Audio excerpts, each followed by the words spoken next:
Hi, I'm Ashwati. I'm an ACCA student. നിങ്ങൾ ഒരു commerce professional course especially ACCA ചെയ്യാൻ ആഗ്രഹിക്കുന്ന കുട്ടികളാണോ എങ്കിൽ what's this video completely. The main purpose of me doing this video is there are still students who think their life is gonna settle at the age of 21 by doing this courses. Especially they are thinking like they will complete this course in 2 or 3 years and their life is full settled, rather than comparing to BCom degree or any other degrees. 21-ാം വയസ്സിൽ life സെറ്റിലാവും എന്നുള്ളത് ഏറ്റവും വലിയ ജോക്കാണ്. നമുക്ക് ഒരുപാട് പേർക്ക് അതറിയാം, but there are still students who don't know that. വീണ്ടും അവർ അങ്ങനെ വിചാരിച്ചിട്ടാണ് ഈ കോഴ്സിന് വരുന്നത്. എന്ത് വിചാരിച്ചിട്ടാണ് ഈ കോഴ്സിന് വരേണ്ടത് ഞാൻ ഇപ്പോൾ പറഞ്ഞുതരാം. If you want to leverage your knowledge in finance, accounting, management, business, അങ്ങനത്തെ ഒരു നോളേജ് നമുക്ക് വേണം എന്നുണ്ടെങ്കിൽ മാത്രം ഈ കോഴ്സ് ചെയ്യാം. അത്യാവശ്യം പൈസ പോണതാണ്, കോളേജ് ലൈഫ് പോവും, അതുപോലെ തന്നെ ടൈമും നമ്മൾ ഒരുപാട് പോവും. 2-3 വർഷം എന്ന് പറയണ പോലെയല്ല. ചിലവർക്ക് പറ്റും 2-3 വർഷത്തിന് കംപ്ലീറ്റ് ആക്കാം, but not for everyone. ACCA is not everyone's cup of tea, guys. പിന്നെ സാലറി എക്സ്പെക്ട് ചെയ്ത് വരുന്നുണ്ട്, അതൊക്കെ ശുദ്ധ മണ്ടത്തരാണെന്ന് ഞാൻ പറയുള്ളൂ. സാലറി എന്നൊരു സംഭവം നമ്മളൊരു കോഴ്സ് എടുക്കുമ്പോഴേ ചിന്തിക്കേണ്ട ഒരു സംഭവമല്ല. സാലറി അതൊക്കെ പിന്നെ എപ്പോഴോ കിടക്കണം. ആദ്യം ഈ പഠിക്കേണ്ട കാര്യം ഇങ്ങനെ തീർക്കാൻ നോക്കാം, എന്നിട്ട് മതി ആ സാലറിനെ പറ്റിയിട്ട് ആലോചിക്കുന്നത്. ഓക്കെ, ഞാൻ പറഞ്ഞ പോലെ അക്കൗണ്ടിങ്ങിൽ, അതുപോലെ തന്നെ ബിസിനസ്സിൽ, അങ്ങനത്തെ ഓഡിറ്റിങ്ങിൽ, അങ്ങനത്തെ ഫീൽഡിൽ നമുക്ക് നോളജ് വേണമെങ്കിൽ ഈ കോഴ്സ് നമുക്ക് ചെയ്യാം. അങ്ങനൊരു മൈൻഡ് സെറ്റ് ക്രിയേറ്റ് ചെയ്തിട്ട് ഈ കോഴ്സിലേക്ക് ചേരാം. പിന്നെ പേടിയുണ്ട്, എനിക്ക് പാസ്സാവുമോ എന്ന് പേടിയുണ്ട്. ഈ യൂട്യൂബേഴ്സ് ഇങ്ങനെ ഓരോന്നും പറയുമ്പോൾ എന്ത് ചെയ്യണമെന്ന് എനിക്ക് അറിയില്ല, അങ്ങനെയൊക്കെ ഉള്ളവരാണെങ്കിൽ തീർച്ചയായും വരരുത്. ഡൗട്ട് വെച്ചിട്ട് വരുന്നതാണ് വലിയ മണ്ടത്തരം അടുത്തത്. പിന്നെ സയൻസുകാർ, കൊമേഴ്സുകാർ, ഹ്യൂമാനിറ്റീസുകാർ, അങ്ങനെ ഏത് കാര്യമൊന്നുമില്ല, എല്ലാവർക്കും ചേരാമെന്ന് പറയുന്നുണ്ട്.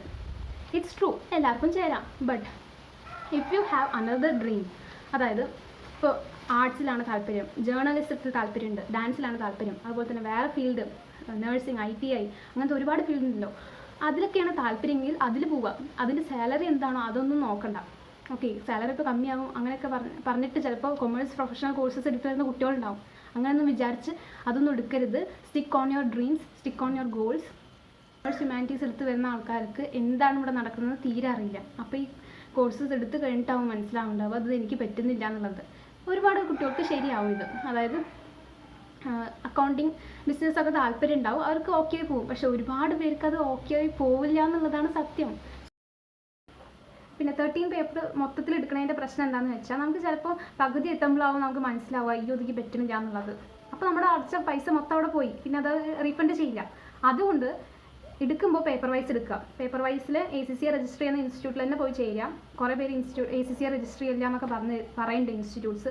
സോ നിങ്ങൾക്ക് ആപ്റ്റായിട്ടുള്ള ഇൻസ്റ്റിറ്റ്യൂട്ടിൽ പോയി ചേരുക, പേപ്പർ വൈസിന് ചേരുക. അപ്പോൾ once you enter into that course you will understand what is really happening in that course. എന്നിട്ട് നമുക്ക് വേണോ വേണ്ടതെന്ന് തീരുമാനിക്കാം. ഓക്കെ, പിന്നെ ഇൻസ്റ്റിറ്റ്യൂട്ട്സ് നിങ്ങൾ ഒരുപാട് കാര്യങ്ങൾ പറഞ്ഞ് കൺവിൻസ് ചെയ്യാൻ നോക്കും. നമ്മൾ യെസ് പറയണം, അവിടെ ചേരുന്നു പറയണം, അതുവരെ അവരവിടെ വിളിച്ചുകൊണ്ടിരിക്കും.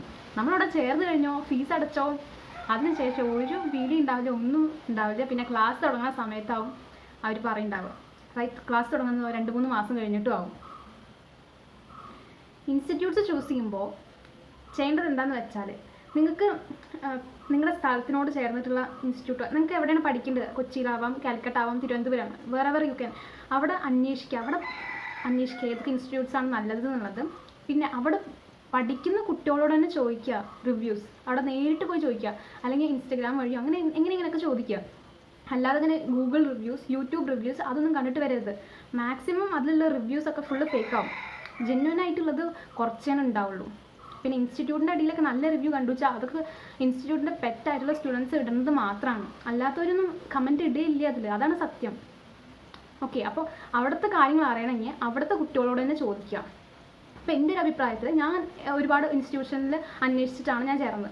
അപ്പോൾ അവർ പറയുന്നത്, അവിടുത്തെ കുട്ടികൾ പറയുന്നത്, എല്ലാ ഇൻസ്റ്റിറ്റ്യൂട്ട്സും പെർഫെക്റ്റ് ആയിട്ട് 13 പേപ്പർ എടുക്കുന്ന ഒരു ഇൻസ്റ്റിറ്റ്യൂട്ടും ഇല്ല. 13 പേപ്പർ പെർഫെക്റ്റ് ആയിട്ട് എടുക്കുന്ന ഒരു ഇൻസ്റ്റിറ്റ്യൂട്ടും ഇല്ല. എല്ലാവർക്കും ഓരോ പേപ്പറിനും ഇങ്ങനെ ഫ്ലോസ് ഉണ്ട്, അതായത് കൂടിയും കുറഞ്ഞിട്ടൊക്കെയാണ് ഇരിക്കുന്നത്. അപ്പോൾ ഏതൊക്കെയാണ് ഏറ്റവും ബെറ്റർ എന്ന് നോക്കിയിട്ട് അവിടെ പോയി ചൂസ് ചെയ്യുക. അത് നമ്മൾ അവരിങ്ങനെ ഒരുപാട് ഇങ്ങനെ വിളിക്കുമ്പോൾ നമ്മൾ വിചാരിക്കും അയ്യോ ഇവർക്ക് അഡ്മിഷൻ കഴിയാറായില്ലെങ്കിൽ എന്താ ചെയ്യുക, അഡ്മിഷൻ ഒന്നും കഴിയാറായിട്ടുണ്ടാവില്ല, ഇനി സമയമുണ്ട്, ഇനിയിപ്പോൾ അവിടെ അഡ്മിഷൻ കിട്ടിയില്ല എന്ന് വിചാരിച്ചോ, അതേ ഫീസിന് കിട്ടിയില്ല എന്ന് വിചാരിച്ചോ, അതൊരു വിഷയമേ അല്ല. മനസ്സിലായോ? ഡിസ്കൗണ്ട് കിട്ടുന്നത് അത് വലിയ വിഷയമൊന്നുമല്ല. ഡിസ്കൗണ്ട് കിട്ടിയില്ലെങ്കിലും കുഴപ്പമില്ല, ഇല്ലെങ്കിലും ഉണ്ടെങ്കിൽ എങ്ങനെയായാലും ഒരു 5-6-7 ലക്ഷം ഇതിന് എങ്ങനെയായാലും ചിലവാകും. സോ ഡിസ്കൗണ്ട് കിട്ടുന്നത് വലിയ കാര്യമൊന്നുമല്ല. ഇനിയിപ്പോൾ കോമ്പറ്റേറ്റീവ് പ്രൈസിൽ നിന്ന്, അതായത് ഇപ്പോൾ ഏകദേശം ഒരു 3 ലക്ഷത്തോളം ആയിട്ടുണ്ട് ഫീസ്, അതിന് ഒരുപാട് കുറഞ്ഞിട്ടാണ് ഫീസ് ഇൻസ്റ്റിറ്റ്യൂട്ട്സ് വെക്കുന്നതെങ്കിൽ അതും കൂടി ഒന്ന് ശ്രദ്ധിച്ചോ. അതിൻ്റെ അടിയിൽ വേറെ വല്ല ട്രാപ്പ് ഉണ്ടാവും. അപ്പോൾ നിങ്ങൾ എടുത്തു എന്ന് വിചാരിക്കും. ഇപ്പോൾ ഞാൻ ഫുള്ള് ഡിസഡ്വാൻറ്റേജസ് പോലെയാണ് പറഞ്ഞത്, എല്ലാവരും ചിലപ്പോൾ പേടിച്ചിട്ടുണ്ടാവും. ഇനിയിപ്പം നിങ്ങൾ എടുത്തു എന്ന് വിചാരിക്കും. This is for all the ACC aspirants. ഇനിയിപ്പോൾ CA പഠിക്കുന്നവർ കാണുന്നുണ്ടെങ്കിൽ, ഇതിപ്പോൾ ACC മാത്രമല്ല, എല്ലാ CA CMA എല്ലാ കോഴ്സുകൾ കുട്ടികൾക്കും റിലേറ്റ് ആവുന്ന കാര്യമാണ് ഇൻസ്റ്റിറ്റ്യൂഷൻസിൻ്റെ. അപ്പോൾ for them imagine this course as a running race. ഒരു 1500 മീറ്റർ നമ്മൾ ഓടുകയെന്ന് വിചാരിച്ചോ. We all start from the same starting point, right? And what happens in the middle of the race? Many fall down. Some may need rest to get up, right? Some may not get up. What we should do is, if we are too tired, take rest and get up slowly. And when you see someone ahead of you, running ahead of you, don't compare yourself with them, because their capabilities and our capabilities are completely different. So guys, believe in yourselves, believe in your skills, believe in your potential, believe in your mind, believe in your people around you. Surround your environment with positive peoples. നമുക്കുണ്ടല്ലോ ഈ course ചെയ്യാൻ പറ്റി എന്നുള്ളത് തന്നെ ഒരു ഭാഗ്യമാണ്. അത് കിട്ടാത്ത ഒരുപാട് പേരും കൂടി ഉണ്ടെന്ന് നമ്മൾ ആലോചിച്ചിട്ട് ഇങ്ങനെ ഈ കോഴ്സസ് എടുത്തവർ മുന്നോട്ട് പോവുക.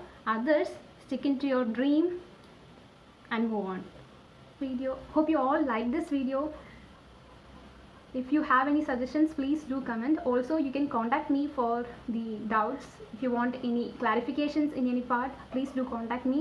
I am answering all the calls, all the messages, all the text in the YouTube comments, whatever. And please do share these so that everyone can understand the true picture of what is going on. This is just a part 2. There is also part 3 revealing another truths. Maybe I will upload that in the next week. Bye.